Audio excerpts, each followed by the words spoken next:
Pemerintah Indonesia nampak sedang semangat sekali untuk buat langkah besar dalam penerapan mobil listrik. Bahkan, Menteri Energi Sumber Daya Mineral, Ignatius Jonan, dalam suatu Focus Group Discussion atau FGD, mengusulkan agar penjualan dan produksi mobil konvensional atau berbahan bakar fosil dihentikan mulai 2040. Mobil listrik memiliki beberapa kelebihan yang potensial jika dibandingkan dengan mobil bermesin pembakaran biasa. Yang paling utama adalah, mobil listrik tidak menghasilkan emisi kendaraan bermotor. Selain itu, mobil jenis ini juga mengurangi emisi gas rumah kaca karena tidak membutuhkan bahan bakar fosil sebagai penggerak utamanya. Di negara-negara maju, mereka banyak memberi ruang dan dukungan bagi swasta untuk menguasai dan mengembangkan teknologi.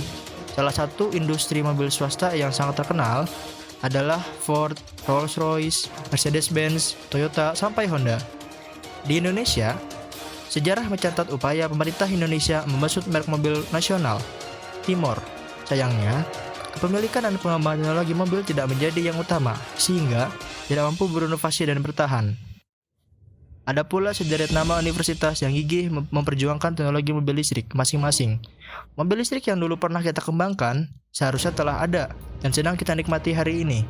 Kesemuanya bagai mengulang kisah matinya pengembangan teknologi N250 oleh putra-putri terbaik milik bangsa tahun 1998. Pengembangan teknologi butuh komitmen dan keberpihakan dari negara.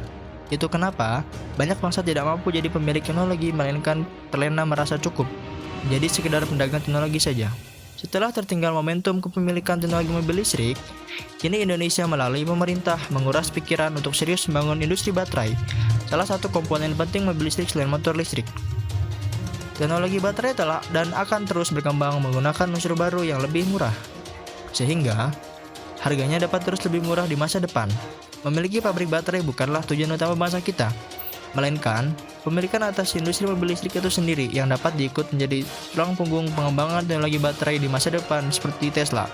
Namun, penetrasi tinggi mobil listrik mungkin akan menyebabkan lonjakan permintaan listrik. Lonjakan yang tidak terukur dan terkendali akan menyebabkan gangguan saluran listrik yang kapasitasnya terbatas.